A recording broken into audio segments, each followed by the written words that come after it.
Ya, kembali bersama kami. Pemirsa, Direktorat Jenderal Pembiayaan dan Pengelolaan Risiko Kementerian Keuangan mencatat utang pemerintah per 30 Juni 2026 mencapai 10.293,69 triliun rupiah. Sebagian besar utang pemerintah hingga Juni 2026 berasal dari surat berharga negara yang mencapai 87,11%. Posisi utang pemerintah terus meningkat hingga pertengahan 2026. Kementerian Keuangan melalui Direktorat Jenderal Pembiayaan dan Pengelolaan Risiko mencatat utang pemerintah per 30 Juni 2026 mencapai 10.293,69 triliun rupiah atau setara 41,26% terhadap PDB. Posisi tersebut meningkat dibandingkan akhir Maret 2026 yang tercatat sebesar 9.920,42 triliun rupiah.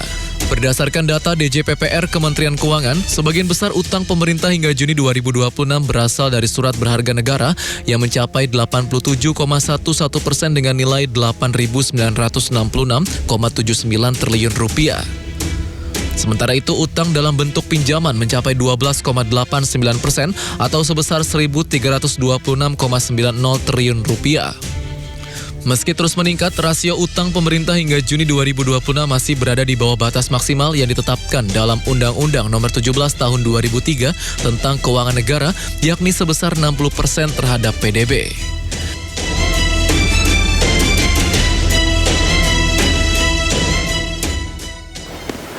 Presiden Prabowo Subianto berencana untuk mengalihkan sebagian keuntungan BPI Danantara untuk mendukung APBN dan difungsikan sebagai cadangan di kas negara. Rencana tersebut diakui menjadi salah satu bentuk kontribusi Danantara terhadap fiskal negara. Presiden Prabowo Subianto berencana untuk mengalihkan sebagian keuntungan BPI Danantara untuk mendukung anggaran pendapatan dan belanja negara.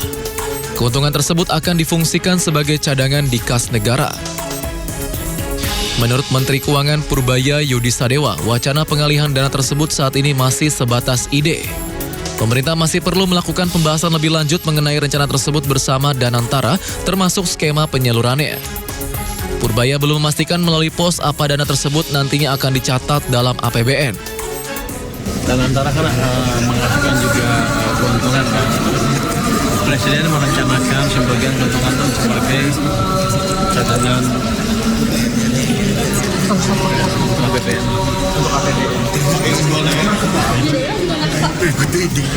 Nanti masih dibicarakan dengan.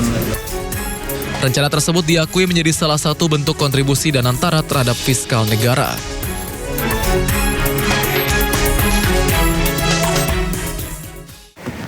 DPR RI akan segera memproses surat Presiden terkait usulan pengisian jabatan Dewan Gubernur Bank Indonesia setelah pembukaan masa sidang pada 14 Agustus 2026. Dalam surpres tersebut, Presiden mengusulkan 4 nama, yakni Aida S. Budiman, Solikin M. Juhro, M. Anwar Basyori, serta Destri Damayanti.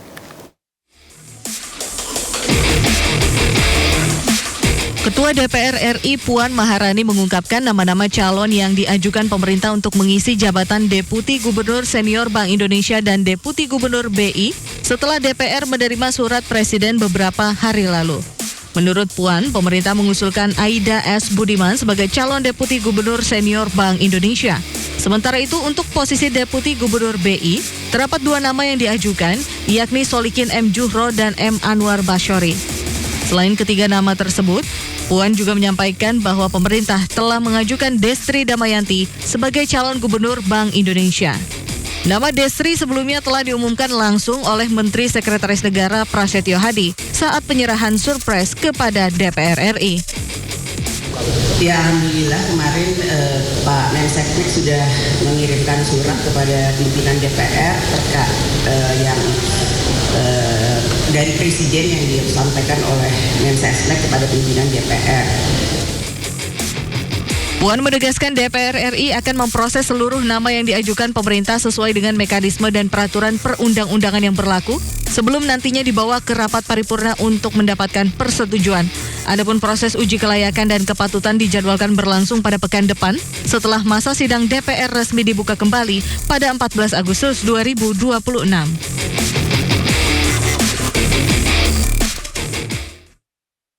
Ya pemirsa, langsung kami ajak Anda untuk bergabung dengan visual terkini dari Gedung Kementerian Keuangan Republik Indonesia terkait tanggapan RAPBN 2027 oleh Menkyu Bapak Purbaya. Silakan pemirsa berikut.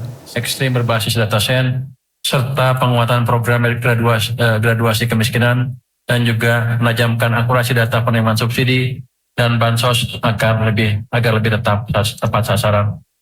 Sedikit untuk anggaran pendidikan.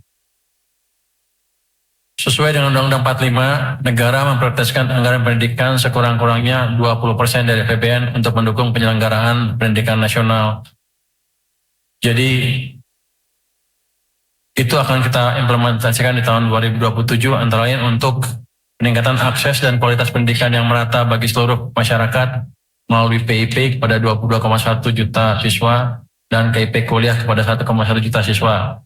Kami juga akan membangun sekolah unggul Garuda dan sekolah rakyat, meningkatkan kualitas pembelajaran melalui makanan bergizi gratis, dan sebagainya seperti yang sudah diceritakan Bapak Presiden tadi.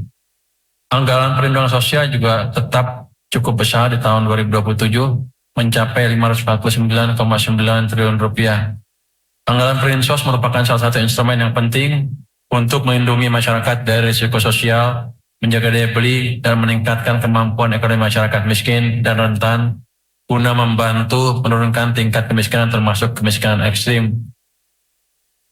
Anggaran Perlinsos 2027 mencapai 549,9 triliun rupiah, itu tumbuh 10% dibanding dengan pada tahun 2026. Anggaran ketahanan pangan juga tetap tinggi di 195,3 triliun rupiah, tumbuh sekitar 2,3% dibanding anggaran yang sama di tahun 2026 ini. Saya pikir sebagian besar sudah disampaikan oleh Bapak Presiden tadi, saya tidak akan mengulangi lagi secara detail.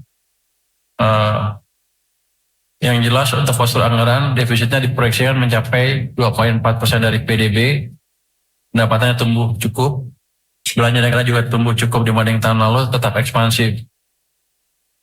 Ekonomi diprediksi tumbuh sekitar 6%.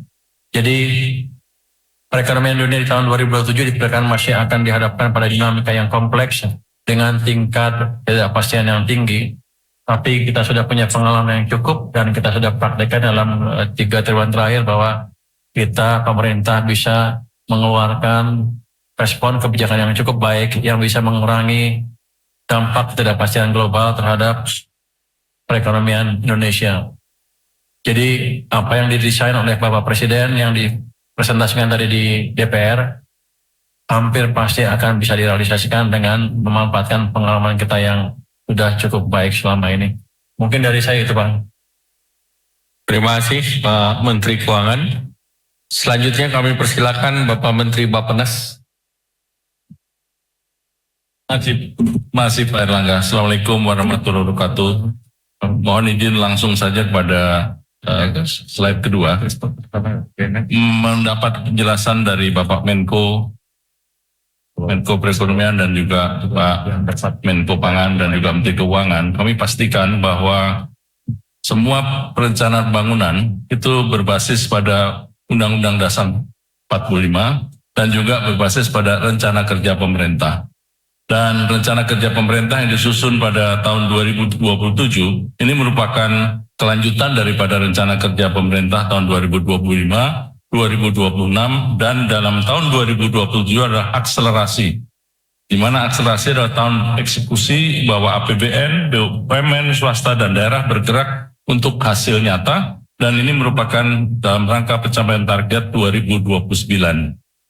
Kemudian yang paling penting adalah bahwa ada penajaman di dalam rencana kerja pemerintah, khususnya dalam membuat program yang disebut sebagai rencana kerja dalam bentuk program kerja pengguna nasional di dalam klaster 8 klaster, di mana 8 klaster ini akan ada 80 program prioritas dan 8 klaster ini ada tercatat langsung saja pada